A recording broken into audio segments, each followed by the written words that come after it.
আল্লাহ নবী সাহাবীদেরকে বলতেছে, ও সাহাবীরা, ও আবু বকর, ও ওমর, তোমরা কেউ কবরস্থানে নামবে না, কারণ কবরস্থানের নিকট মানুষ কবরস্থানে নামে, যিনি মরহুম হয়ে যায় মরহুমের নিকট লোক হলো কবরস্থানে নামে। আল্লাহ নবী বলতেছে, তোমরা কেউ কবরস্থানে নামবা না, আমি নিজে নবী কবরস্থানের মধ্যে নামবো। আল্লাহ নবী কবরস্থানে নেমে গেলেন। কবরস্থানে নাইমা আল্লাহ নবী এরকম ভাবে সাহাবীদেরকে বললেন, ও সাহাবীরা, আব্দুল্লাহর লাশটা আমার হাতে দাও, আমার হাতে লাশটা দাও। খবরদার আব্দুল্লাহ লাশের সাথে যে কোনো বেয়াদবি না হয়, আব্দুল্লাহ লাশটা আমার হাতে দাও। আল্লাহ নবী কবরের মধ্যে দাঁড়ায়া দুইটা হাত এভাবে আলগা করে দিলেন, আর সাহাবারা ওই আব্দুল্লাহ লাশ আল্লাহ নবীর হাতের মধ্যে দিলেন। আল্লাহ নবী নিজে খুব আদবের সাথে আল্লাহ নবী কবরের লাশটা নামাইলেন। কবরের মধ্যে লাশটারে শোয়া বানগুলা খুইলাম আল্লাহ নবী আব্দুল্লাহ কবরের মধ্যে চুমা দিয়ে আল্লাহ নবী বলে, ওগো আল্লাহ, আমি আব্দুল্লাহর প্রতি খুশি হয়ে গেছি, তুমিও আব্দুল্লাহর প্রতি খুশি হয়ে যাও। আল্লাহু আকবার, আল্লাহু আকবার। নবীর প্রতি খুশি হয়ে গেল, ক্ষমা নবীর প্রতি শেষ হয়ে গেল। আল্লাহু আকবার। আল্লাহ নবী খুশি হয়ে গেলেন যে তোমরাও কি করো, তোমরাও কি করো, তোমরাও এরকম, তোমরা কি করো, তোমরা মাটি দাও। আমি নবী, আমি আব্দুল্লাহ লাশ নামায় দিলাম, লাশ নামায় দিল, লাশ নামায় দিয়া এরকম ভাবে চাটাই দিয়া তারপর সবাই মাটি দিল। আল্লাহ নবী খুশি হয়ে গেলেন। তারপরে সমস্ত সাহাবীরা তারাও খুশি হয়ে গেল। আব্দুল্লাহ, অনেক সাহাবীরা কান্না করে যে আব্দুল্লাহর জীবন কত ধন্য, যে আব্দুল্লাহর জীবন কত ধন্য, যে বিশ্ব নবী স্বয়ং দৌড়ে তাকে কবরের মধ্যে নামায় দিলেন, তার জীবন কত ধন্য। এই জন্য মুহতারাম হাজিরিন, এই জন্য আমার জীবনটাও যেন এরকম ধন্য হয়। আমি যদি ইসলামের পরিপূর্ণ হুকুমগুলা যদি মানি, তাহলে আমার জীবনটাও ধন্য হবে। আর যদি আমি ইসলামের পরিপূর্ণ হুকুম যদি না মানি, তাহলে আমিও কিন্তু ধন্য হতে পারবো না। এই জন্য ধন্য যদি হতে চাই, আল্লাহর হুকুম এবং নবীর তরিকা অনুযায়ী পরিপূর্ণভাবে আমার চলতে হবে। আমার দেশটাকেও যদি ইসলামী রাষ্ট্র হিসাবে যদি আমার দেশটা হয়, তাহলে ইসলামের হুকুম মানাগুলা আরো সহজ হয়ে যায়, ঠিক কিনা? দিগারকান্দা নামাপাড়া যুব সমাজের উদ্যোগে আজকের ওয়াজদর মাহফিলের মুহতারাম সম্মানিত সভাপতি, উপস্থিত জাতির রাহাবার হযরত উলামায়ে কেরাম এবং আমার সামনে বসা আমার মুরব্বী বাবারা এবং কলিজার টুকরা যুবক ভাইয়েরা, পর্দার আড়ালে বসা আমার সম্মানিত মা বোনেরা, আল্লাহ পাকের দরবারে শুকরিয়া আদায় করছি যে মহান রব্বুল আলামিন আমাদেরকে এই জান্নাতের বাগানে আসবার এবং বসবার, কিছু কথা বলার এবং কিছু কথা শোনার যে মালিক আমাদেরকে কবুল করেছেন, ওই মালিকের দরবারে ইমানের আওয়াজকে উঁচু করে মালিকের শেখানো ভাষায় শুকরিয়া আদায় করি আলহামদুলিল্লাহ। এই এলাকার মানুষকে আপনারা এই কয়জনই না, আর মনে হয় এলাকার মানুষ নাই। এই এলাকায় এত ঘনবসতি অথচ মানুষ নাই। যে পরিমাণে হ্যান্ডেল করা হয়েছে, ওই পরিমাণে মানুষ। হ্যাঁ, সবাইরে আল্লাহ তাআলা সবাই তৌফিক সবকিছু পায় না। মাহফিল যে বড় করা হয়েছে, সামিয়ানা যে বড় করা হয়েছে, ওই পরিমাণে এলাকার যদি অর্ধেক লোক আসতো, তাহলে এখানে জায়গা দেওয়া যেত। কথা ঠিক না? জায়গা দেওয়া যেত, অথচ লোকই নেই।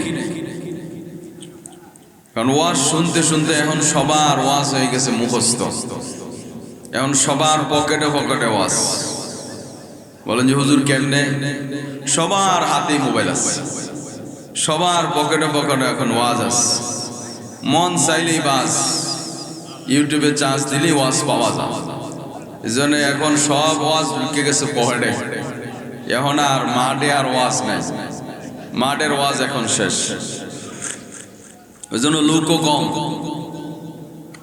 যাই হোক, যেহেতু আপনারা আমাকে দাওয়াত দিচ্ছেন, ওই অনুযায়ী কিছু কথা তো আমার বলতেই হয়। অল্প সময় আপনাদেরকে নিয়ে কথা বলে আমি ইনশাল্লাহ বিদায় নেব। আমার পরে আবার আরেকজন আছে, মাওলানা মামুনুর রশিদ সাহেব সিদ্দিকী সাহেব, উনিও আসতেছেন। উনিও আপনাদেরকে আরো গুরুত্বপূর্ণ কথা শোনাবেন। ওই জন্য আমরা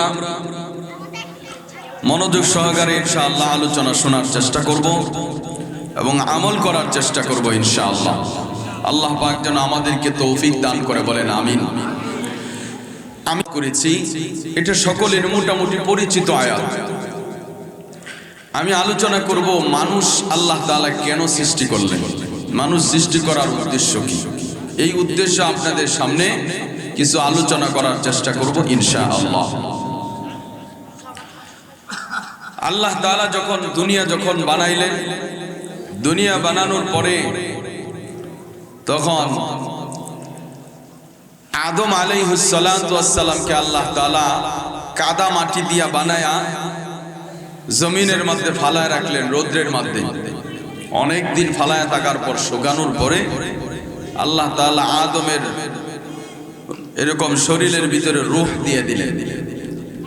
আদম আলাইহিস সালাতু ওয়াস সালাম কথা বলা শুরু করে দিলেন। আদম আলাইহিস সালাতু ওয়াস সালাম অনেক লম্বা ছিল। আদম আলাইহিস সালাতু ওয়াস সালামকে আল্লাহ তাআলা দুনিয়াতে পাঠাইছেন, তার কোনো বাপ মা নাই, বাপ মা ছাড়া আল্লাহ তাআলা দুনিয়াতে পাঠাইছেন। আদমের বাম পাজরের হাড্ডি থেকে আল্লাহ তাআলা তৈরি করছেন মা হাওয়াকে।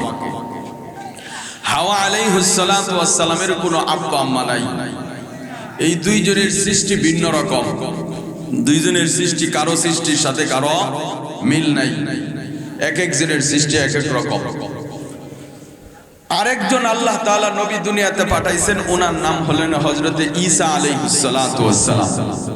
ওনারও আব্বা নাই, আব্বা ছাড়া শুধু আম্মার মাধ্যমে আল্লাহ তাআলা নবীকে সৃষ্টি করেছেন। জিবরাইল আলাইহিস সালাতু ওয়াস সালামকে আল্লাহ তাআলা আদেশ দিলেন যে মরিয়মের গায়ের মধ্যে ফু দাও, তার ভিতরে আমি ঈসা নবীকে দিয়ে দিব। কিছুদিন পরে ঈসা নবী দুনিয়াতে চলে আসলেন। তাহলে এই তিনজন ব্যক্তিকে আল্লাহ তাআলা তিন ভাবে সৃষ্টি করেছেন। মা হাওয়াকে আদমকে একভাবে, মা হাওয়াকে আরেকভাবে, আর হযরতে ঈসা আলাইহিস সালাতু ওয়াস সালাম ওনাকেও আরেকভাবে। আর দুনিয়াতে যত মানুষ আসছে এবং আসবে সব মানুষের সৃষ্টি হলো একরকম থাকবে, তাদের সাথে কোনো মিল নাই। তিনজন মানুষের সৃষ্টি তিন রকম, আর যত মানুষ আসছে সবার সৃষ্টি হলো একরকম। আল্লাহ তাআলা দুনিয়াতে যে পাঠাইলেন, তিনজন ব্যক্তিকে আল্লাহ তাআলা দুনিয়াতে পাঠাইলেন। সর্বপ্রথম হযরতে আদম আলাইহিস সালাতু ওয়াস সালাম এবং মা হাওয়া দুইজনে জান্নাতে বসবাস করতেছিলেন। ওইখান থেকে এই ইবলিসে গিয়া ধোঁকা দিলেন, বললেন যে তোমাদেরকে এখানে একটা ফল খাইতে নিষেধ করছে, কেন জানো? সাউন্ড বক্সে সাউন্ড দাও। কেন জানো? কেন? তোমাদেরকে এখান থেকে বের করে দিতে চায়, এই জন্য তোমাদেরকে এই ফল খাইতে নিষেধ করছে। এই ফলটা যদি খাও তাহলে এখান থেকে আর কোনোদিন বের হইতে হবে না, এখানে চিরজীবন থাকতে পারবা। মহিলা মানুষ তো এই কথা বলছেন, শয়তানে প্রমন্ত্রণা দিছে, কিন্তু তাদেরকে আর কেউ বুদ্ধি দেওয়ার মতো লোক ছিল না। কারণ আদমেরও বাপ মা নাই, মা হাওয়ারও কি বলেন বাপ মা আছে, দাদা নানি আছে, কিছুই নাই। দাদাও নাই, দাদিও নাই, নানাও নাই, নানি নাই, বাপও নাই, মাও নাই। কিন্তু তাদেরকে পরামর্শ দিব কে? পরামর্শ দেওয়ার মতো কোনো লোক নাই। এটা টানে কেন? গলা টানে কেন? এমনই যদি গলা টানে পড়ে কেমন কেমন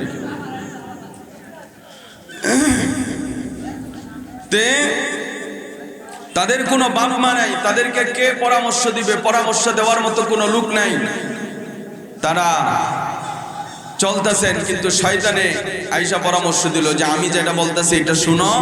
এই কথা শুই না ফল খাইলেন, সাথে সাথে আল্লাহ তাআলা শরীর থেকে পোশাক নামায় দিলেন, জান্নাতের পোশাক নেমে গেল, দুনিয়ার পোশাক আল্লাহ তাআলা পরাইলেন।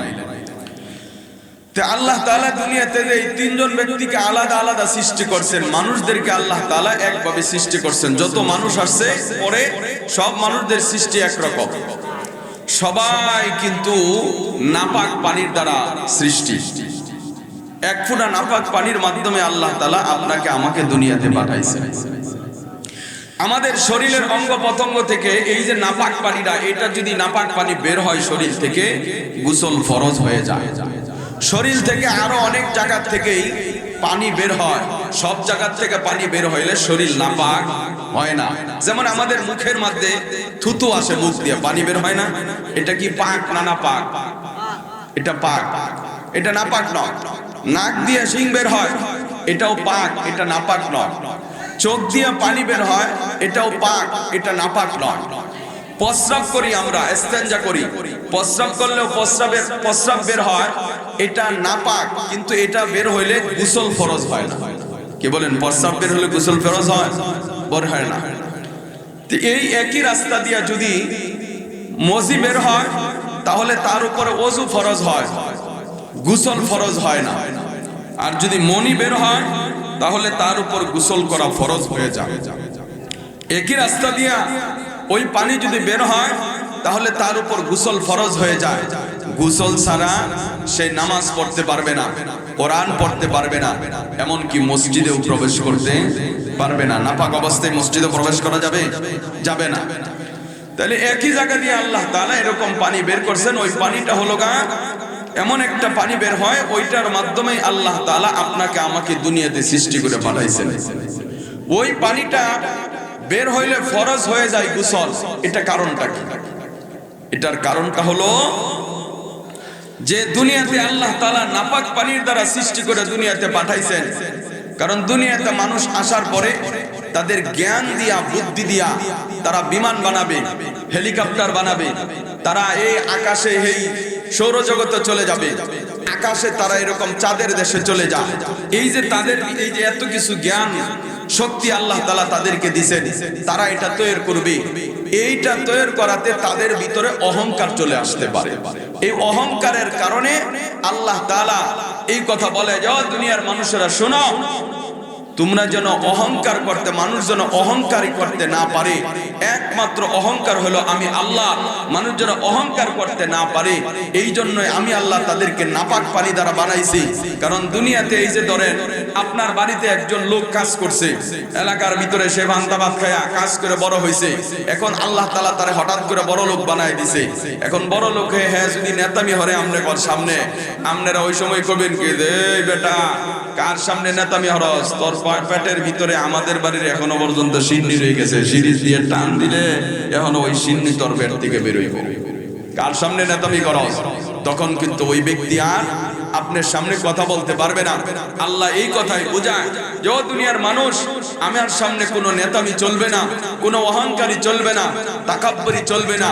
যারা অহংকারী করবে, তাকাব্বুরি করবে, তখন এই আল্লাহ তাআলা বলবে এই বেটা তুই তো বেটা নাপাক পানির দ্বারা তুই, তোর তো বেটাগিরি কাছে, তোর বেটাগিরি করার কোনো দাম নাই। আল্লাহ তাআলা বলেন যে এই জন্যই আমি না সৃষ্টি করছি, দিনের মানুষ যেন অহংকারী করতে না পারে। কারণ অহংকার একমাত্র কার? আল্লাহ। আল্লাহ বলেন তোমারে আমি দুনিয়াতে পাঠাইছি একমাত্র আমার গোলামি করার জন্য। আল্লাহ বলেন ওয়ামা খালাকুতুল জিন্না ওয়াল ইনসা ইল্লা লিয়াবুদুন।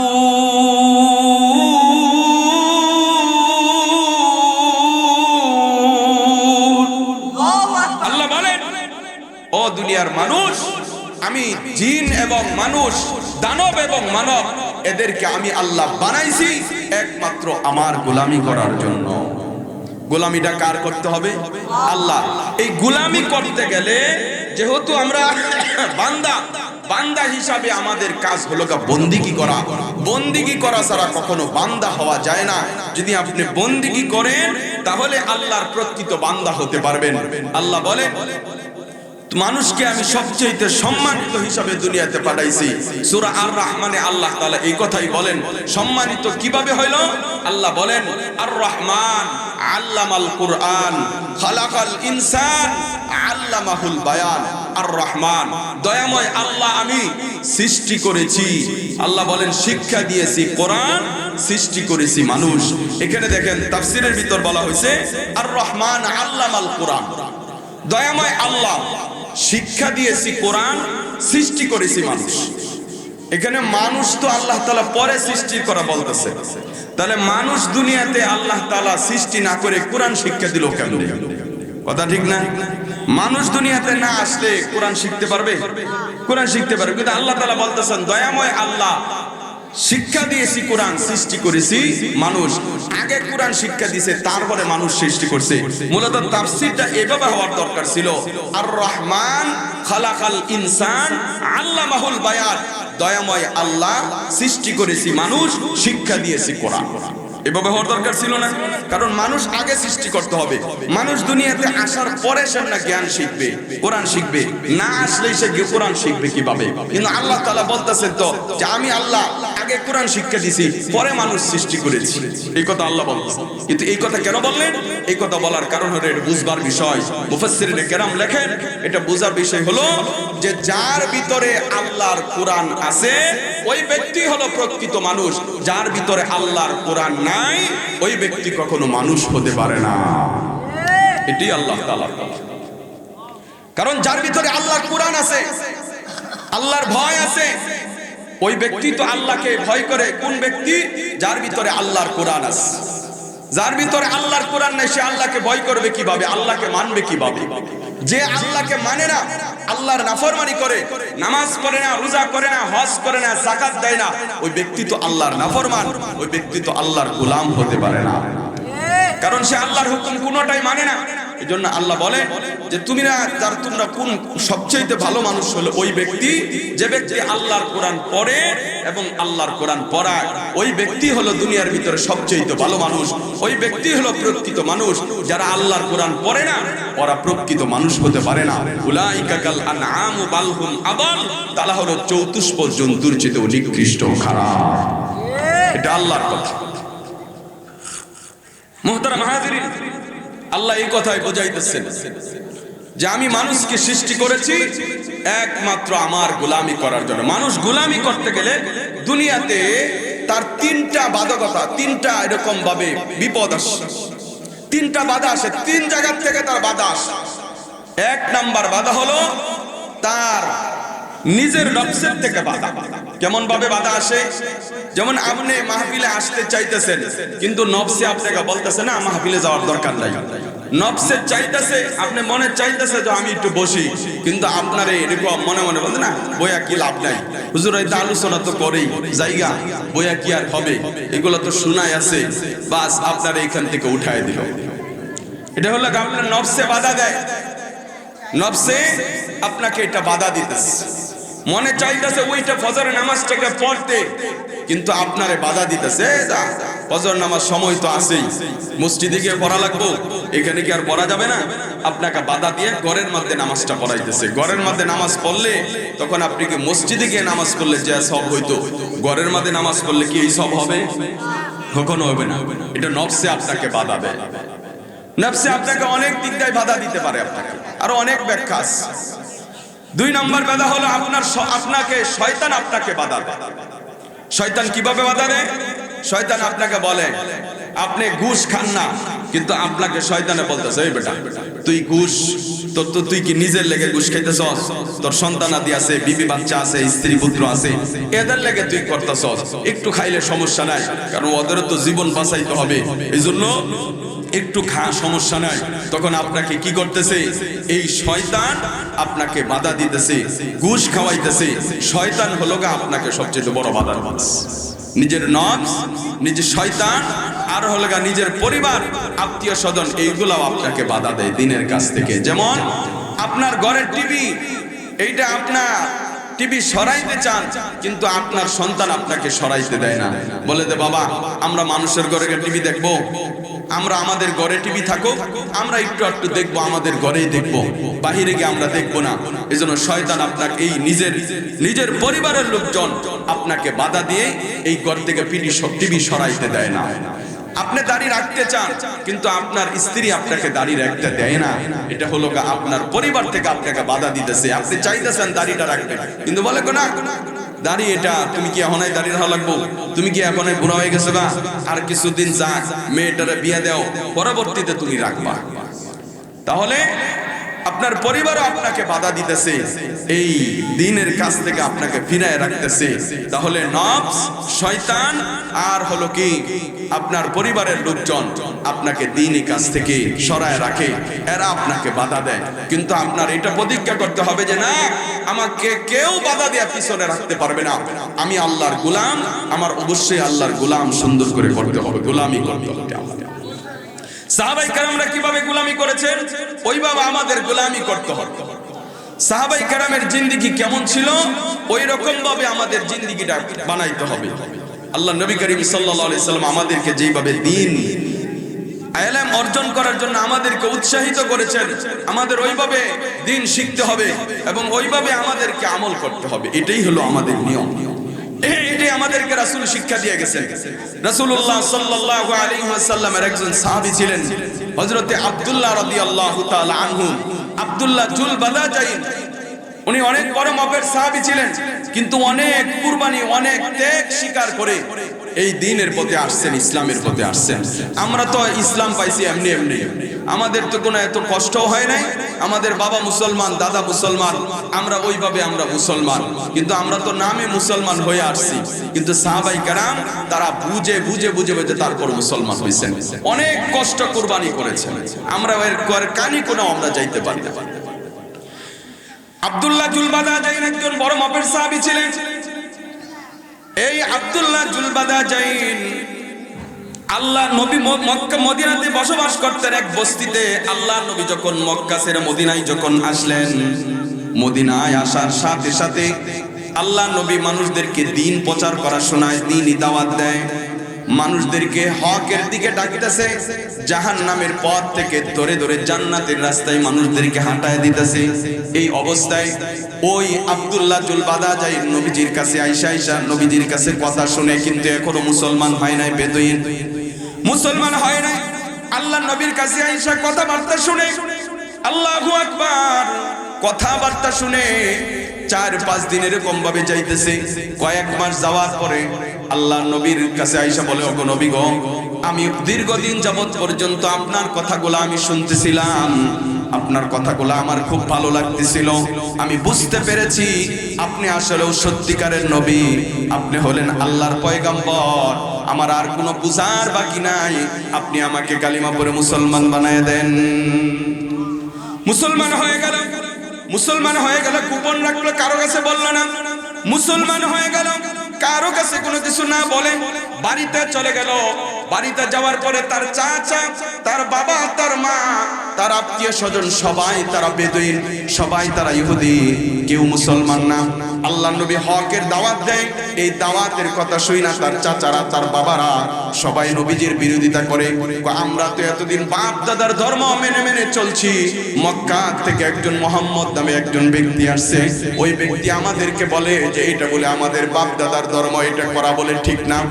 আমরা যে এই যে মূর্তি পূজা করি, এটা বলে করা ঠিক না। মোহাম্মদ আইসা আমাদেরকে বাধা দেয়, না না, মোহাম্মদের কথা মানা যাবে না, এরকম তারা বিরোধিতা করে। আব্দুল্লাহ ঘরে যাওয়ার পরে দেখা গেছে আল্লাহর নবীর বিরোধিতা করতেছিল। এই বিরোধী কথাবার্তা শুই না আব্দুল্লাহ ঘরের ভিতর ঢুকে আবার ঘর থেকে বের হয়ে চলে আসলেন। তার চেহারার ভিতরে একটু মলিন দেখা গেল, চেহারাটা কালো হয়ে গেছে, কারণ আল্লাহ নবীর বিরোধিতা করতেছে। কারণ যারা মুসলমান, যাদের দিলের ভিতরে আল্লাহর নবীর ভালোবাসা আছে, আল্লাহর ভালোবাসা আছে, ওই ব্যক্তিরা কখনো নবীর বিরোধিতা যদি কেউ করে, তাহলে ওই ব্যক্তি কখনো চুপ করে থাকতে পারে না। কারণ ওই ব্যক্তি যদি কোনো কিছু নাও করতে পারে, ওইখানে তার বৈশা থাকাটা ঠিক হবে না। কারণ যে আমি নবীকে আমার জীবনের চাইতে সবচেয়ে বেশি মহব্বত করি। আল্লাহ নবী হাদিসের ভিতরে বলেন, লা ইউমিনু আহাদুকুম হাত্তা আকুনা হাব্বা ইলাইহি মিন ওয়ালিদিহি ওয়া ওয়ালাদিহি ওয়ান নাসি আজমাইন।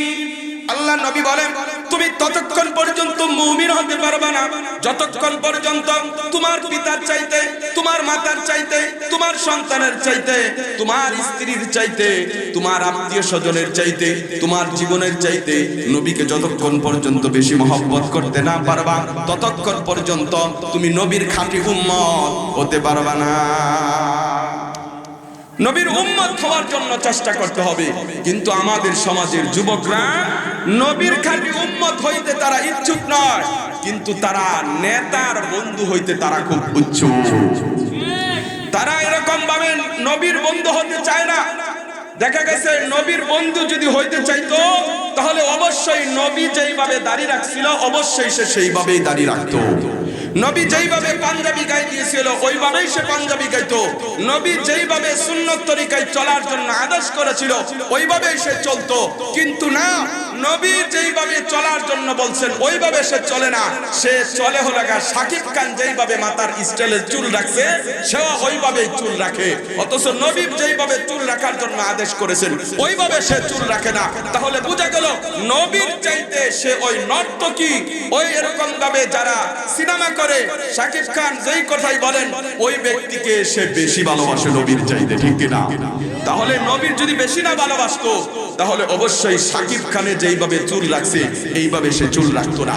শাকিব খান যে স্টাইলে দাড়ি সাইজ করছে হ্যাঁ ওই স্টাইলে দাড়ি সাইজ করছে। তাহলে বোঝা গেল সে নবীকে ভালোবাসে না, সে সবচেয়ে বেশি ভালোবাসে শাকিব খানকে। না হলে চুল ওরকম কেন? না হলে দাড়ি ওরকম কেন? দাড়ির স্টাইল ওরকম হবে কেন? দাড়ির স্টাইল তো নবী যেইভাবে আমাদেরকে দেখায় গেছে এক পুষ্টি পরিমাণ দাড়ি রাখতে হবে, এইটাই নবীর সুন্নত। নবী আমাদেরকে এইটা শিক্ষা দিয়ে গেছে। তোমরা যারা নবীর সুন্নত বাদ দিয়া ওইরকম ওই যারা এরকম ভাবে চলচ্চিত্র জগতে যারা থাকে মেসির মতো তুমি চুল কাটো, শাকিব খানের মতো তুমি চুল কাটো, তাহলে বোঝা গেল তুমি শাকিব খানকে মেসিকে বেশি মহব্বত করো নবীর চাইতে, ঠিক কিনা? না হলে তোমার অবস্থা এটা কেন? তোমার এটা অবস্থা, তোমার অবস্থা তুমি নবীর উম্মত হিসাবে অবশ্যই নবী আমাকে যেইভাবে দাড়ি রাখার জন্য আদেশ করছেন আমি ওইভাবেই দাড়ি রাখবো। একজন ব্যক্তি তাবলীগ জামাতে গিয়া আমির সামনে জিজ্ঞাসা করে, হযরত নবী কিভাবে পাঞ্জাবিটা গায়ের থেকে খুইলা কিভাবে ঝুলায় রাখতেন?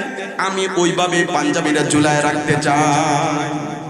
তার দিলের ভিতর কত তামান্না, কত ভালোবাসা যে নবী গায়ের থেকে পাঞ্জাবিটা খুইলা এখানে বাস করে রাইখা দিতেন, না ঝুলায় রাখতেন, না হ্যাঙ্গারের মধ্যে ঝুলাইতেন, কেমনে ঝুলাইতেন এটা আমাকে বলে দেন।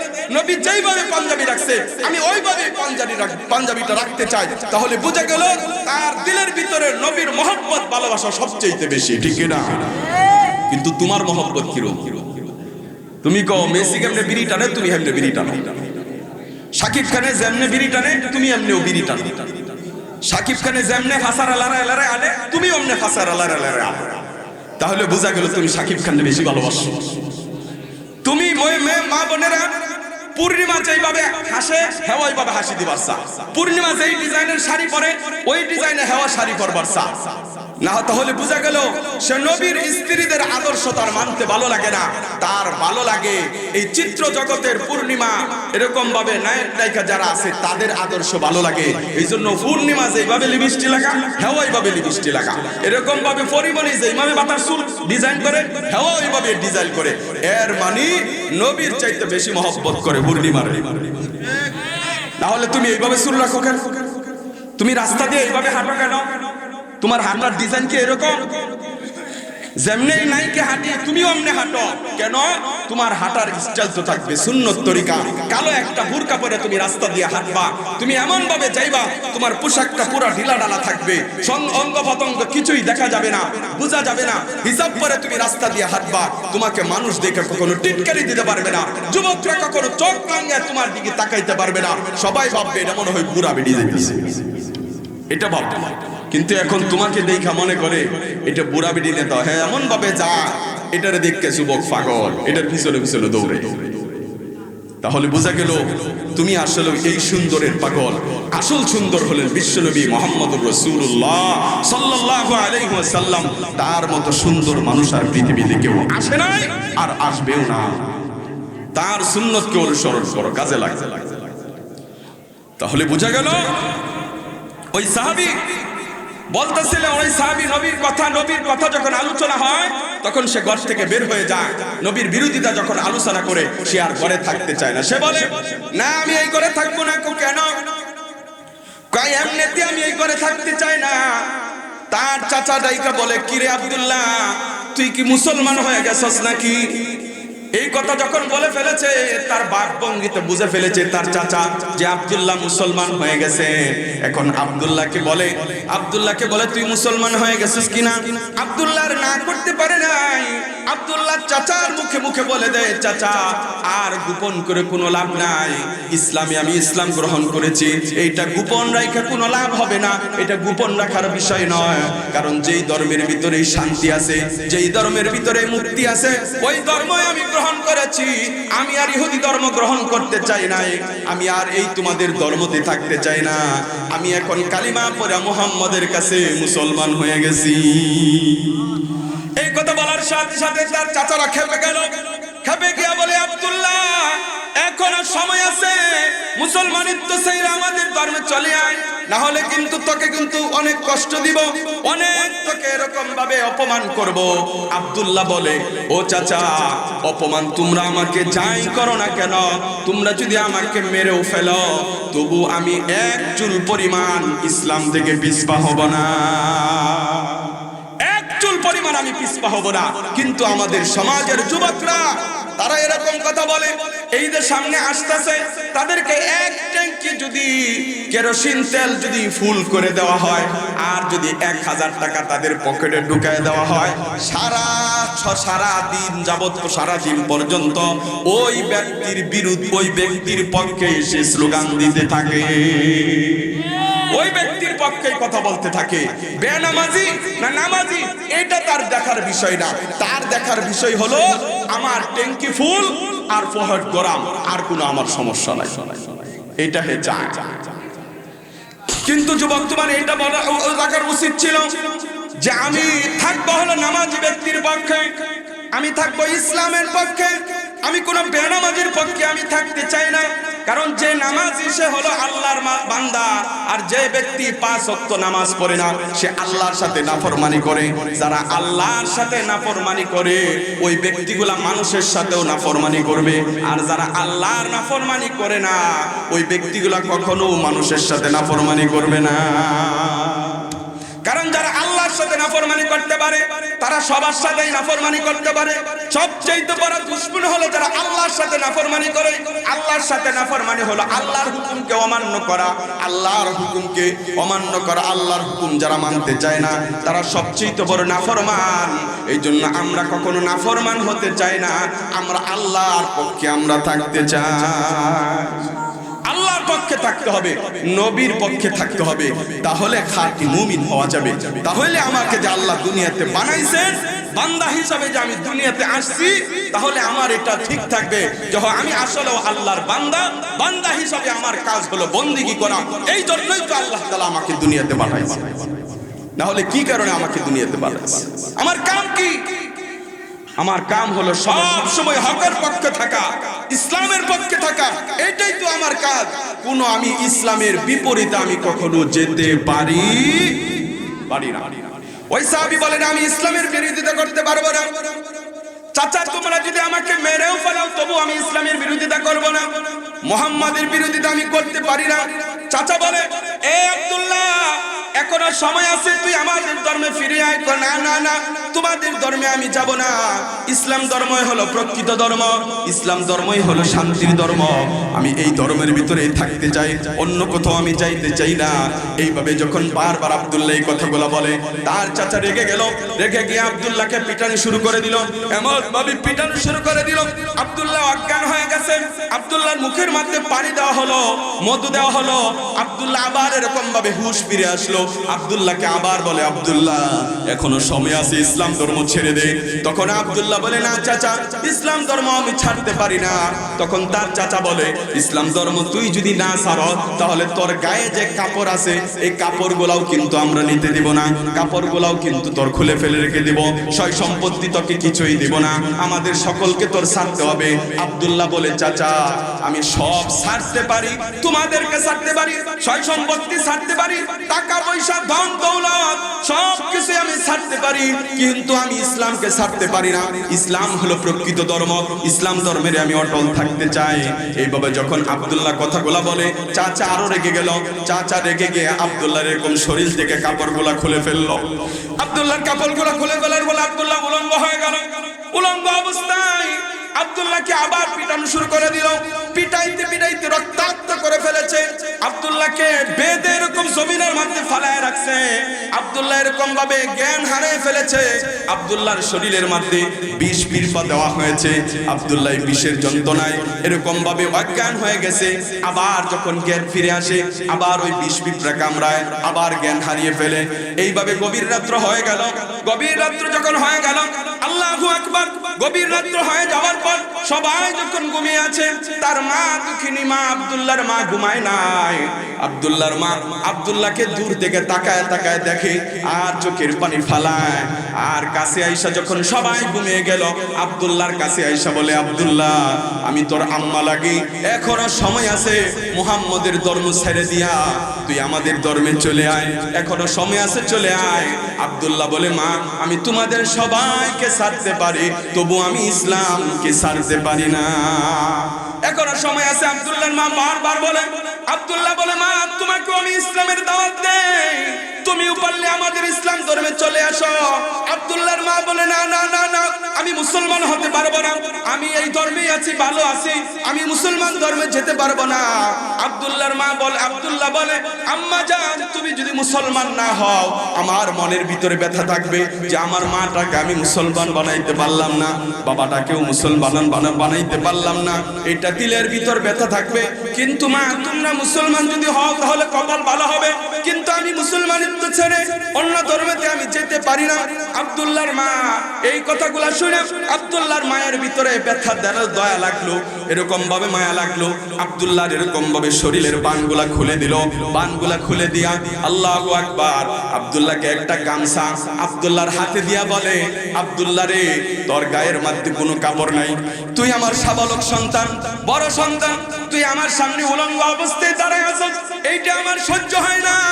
এই আব্দুল্লাহ, এই যে আমি তোরে একটা গামছা দিয়ে দিলাম, এই গামছাটা দিয়া তুই 17টা ডাইকা যেই মুহাম্মদের কাছে তুই ইসলাম ধর্ম গ্রহণ করে চল, যা যা যা, মুহাম্মদের কাছে চলে যা, তবু এই কষ্ট থেকে তুই যেন মুক্তি পাস, আমি এটা চাই। আব্দুল্লাহ কি করলো? এই একটা গামছাকে দুইটা টুকরা করলো, দুইটা টুকরা করে এক টুকরা দিয়া 17 ডাকলো, আরেক টুকরা দিয়া গায়ের মধ্যে ডাকলো, গায়ের মধ্যে ডাইকা এইভাবে যাওয়া শুরু করে দিল। ওই দিন থেকে আব্দুল্লাহর নাম হয়ে গেল আব্দুল্লাহ জুলবাদাজাইন। জুলবাদাজাইন শব্দের অর্থ হলো দুই টুকরাওয়ালা। ওই দিন থেকে আব্দুল্লাহর নাম হলো আব্দুল্লাহ জুলবাদাজাইন। আব্দুল্লাহ জুলবাদাজাইন এরকম ভাবে রাত্রের বেলায় রওনা হয়ে গেল, ফজরের আজান হয়ে গেল। আল্লাহর নবী নামাজ পড়ে এরকম ভাবে সাহাবীদের সাথে কথা বলতেছিলেন, আর দেখলেন যে আব্দুল্লাহ পিছনে আইসা দাঁড়ায় গেছে, তার গায়ের মধ্যে একটা টুকরা আর হলো গা 17 গাটা আরেকটা টুকরা। আল্লাহর নবী এরকম মিম্বারের মধ্যে বৈশা দেখলেন, পিছন দিক দিয়ে আব্দুল্লাহ। আল্লাহর নবী আব্দুল্লাহর দিকে তাকায়া দেখলো যে আব্দুল্লাহর গায়ে কোনো কাপড় নাই। 17টা মাত্র মোটামুটি ভাবে ঢাকা হয়েছে, পরিপূর্ণ ভাবে 17টা ঢাকা হয় নাই। আল্লাহর নবীর গায়ের মধ্যে এইভাবে চাদর ছিল, এই চাদরটা আল্লাহর নবী এক শরীর থেকে সরায়া জোরে এরকম ভাবে ফিক্কা দিয়া বলে, আব্দুল্লাহ রে, তুই 17টা ডেকে নে। সমস্ত সাহাবীরা পিছনের দিকে তাকায় দেখে আব্দুল্লাহ নামে কোন ব্যক্তি আমরা তো চিনি না। আল্লাহর নবী বলে, ওই সাহাবীকে ডাকলেন, এদিকে আয়। আল্লাহ নবী আব্দুল্লাহকে কাছে ডাইকা আনলেন, কাছে ডাইকা আব্দুল্লাহকে কাছে বসায়া বলতেছে, ও সাহাবীরা, তোমরা কি তারে চিনো নাকি? সমস্ত সাহাবীরা বলে, গো নবীজি, এই ব্যক্তিকে তো আমরা চিনি না। কে এই ব্যক্তি? তার বাড়ি কোথায়? মদিনা। সে আমার কাছে ইসলাম ধর্ম গ্রহণ করেছে, আমি তো দেখেছিলাম তার গায়ে কাপড় ছিল, কিন্তু আজকে তার গায়ে কাপড় নাই, কারণটা কি?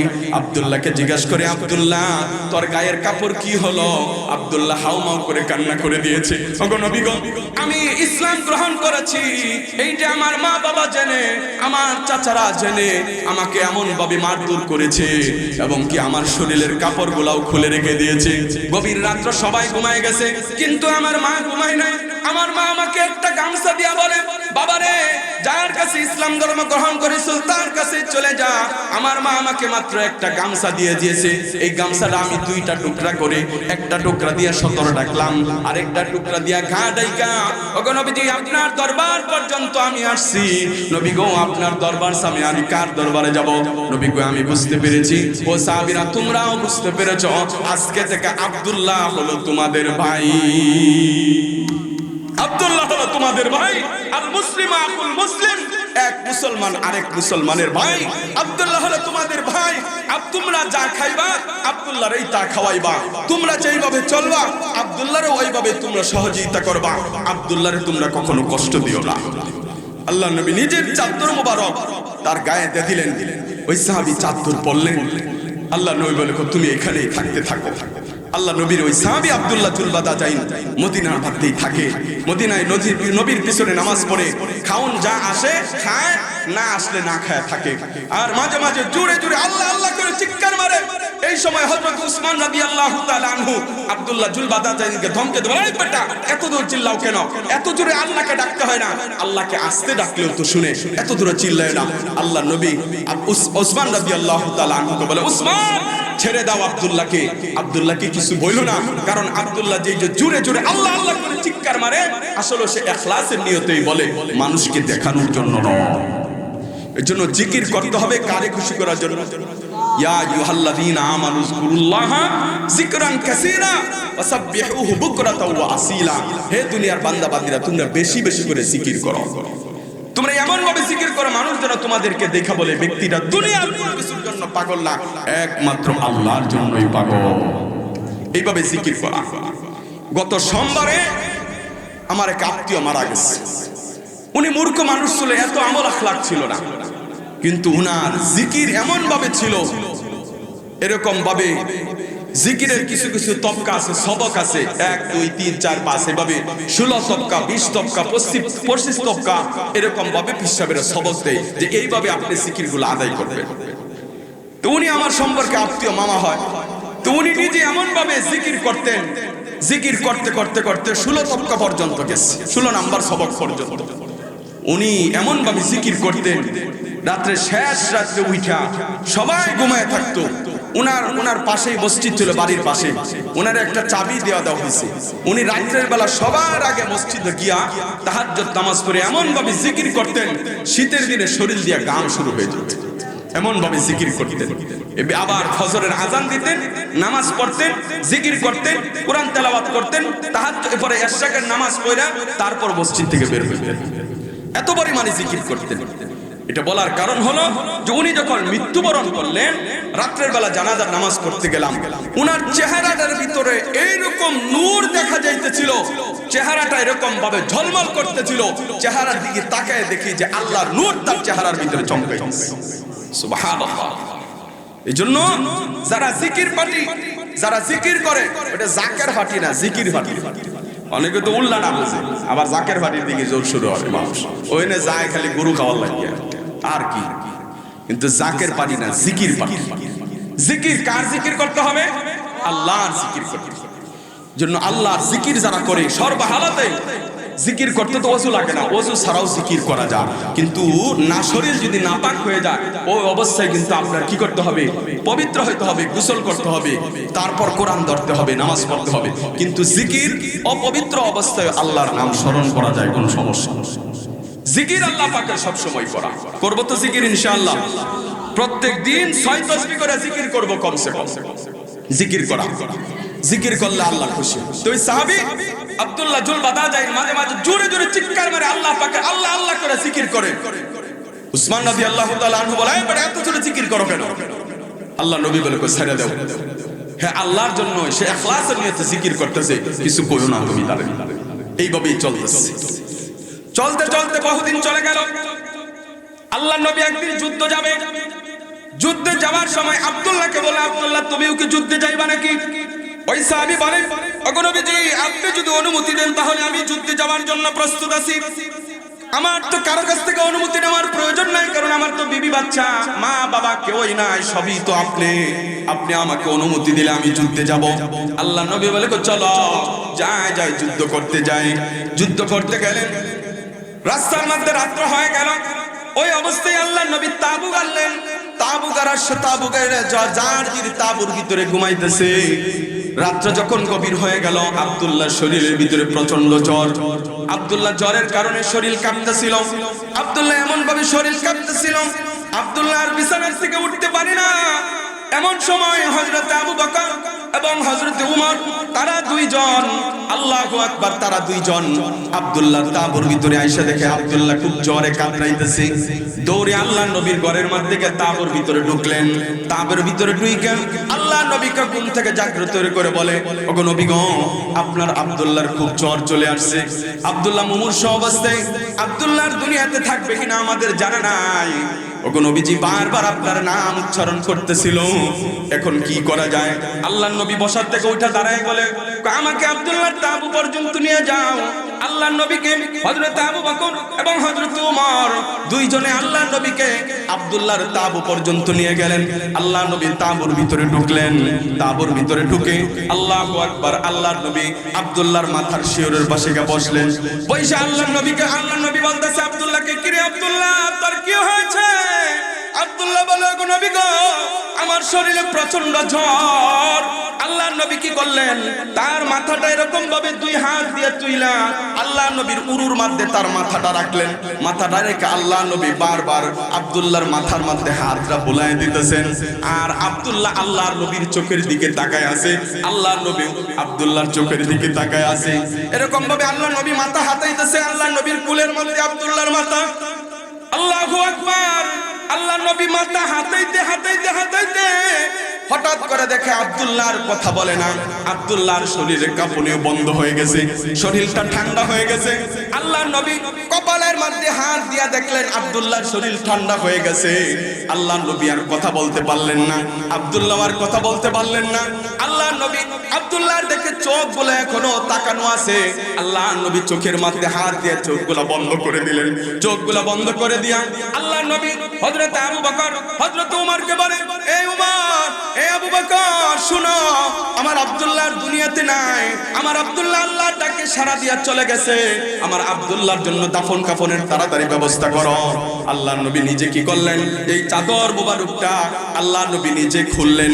কইলা আল্লাহর নবী হযরতে আবু বকরকে বলতেছে, আবু বকর, এই যে আমার গায়ের চাদরটা দিলাম, এই চাদরটা দিয়ে আব্দুল্লাহকে কাফনের কাফন দিবা।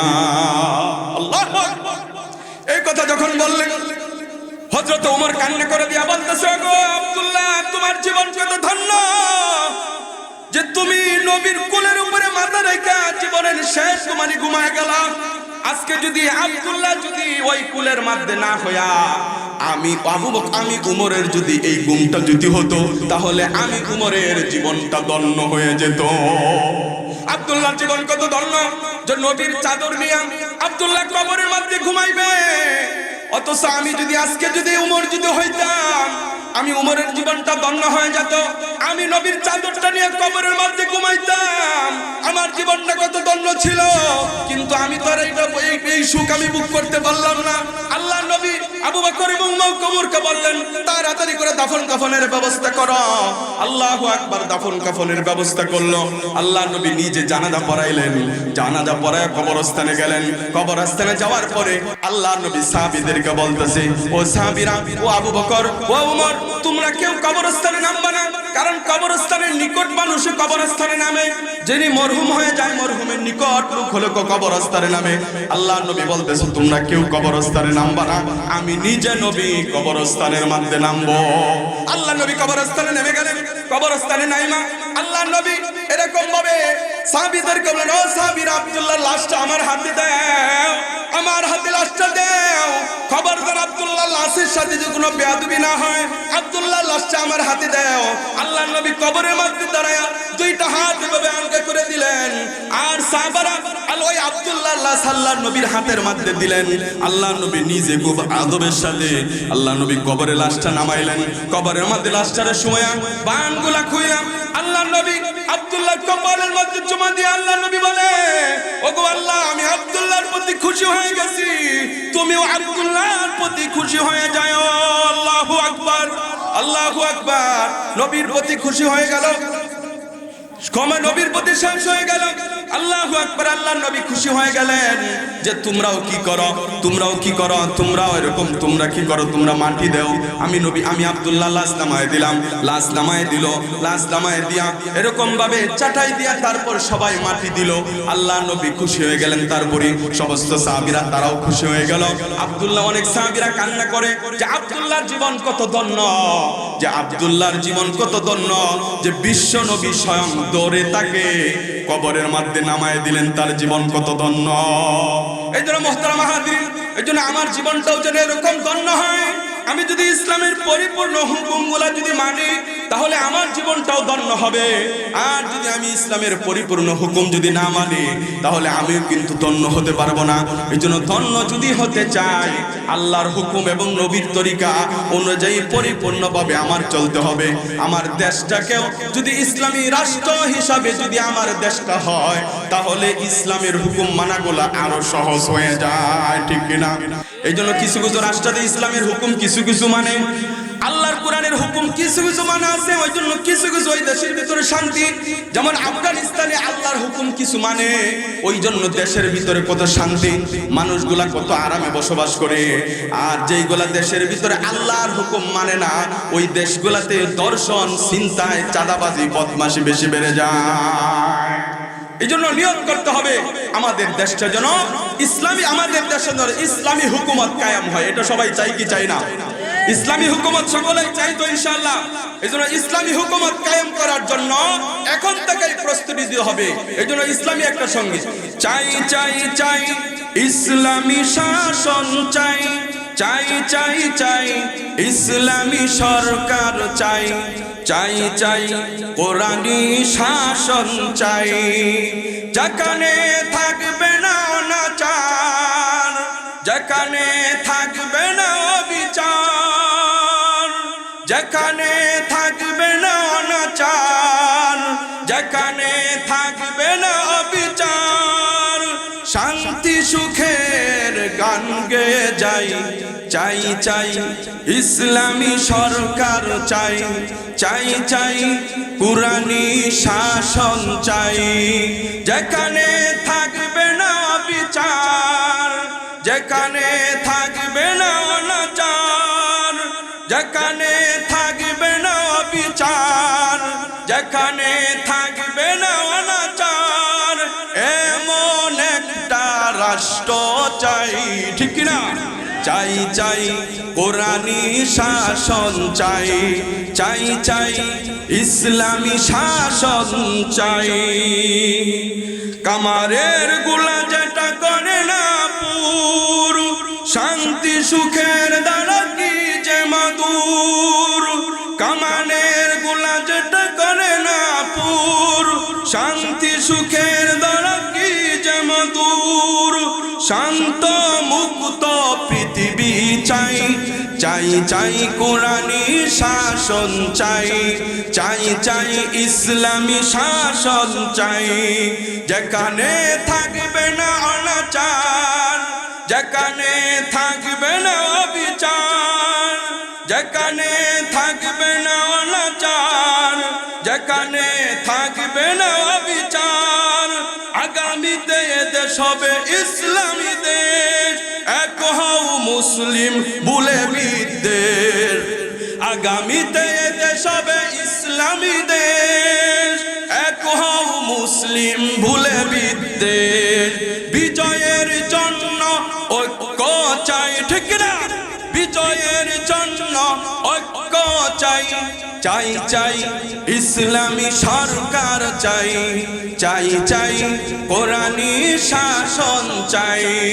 যেখানে থাকবে না বিচার, যেখানে থাকবে না অনাচার, যেখানে থাকবে না অবিচার, যেখানে থাকবে না অনাচার, চাই চাই কোরআনী শাসন চাই, চাই চাই ইসলামী সরকার চাই।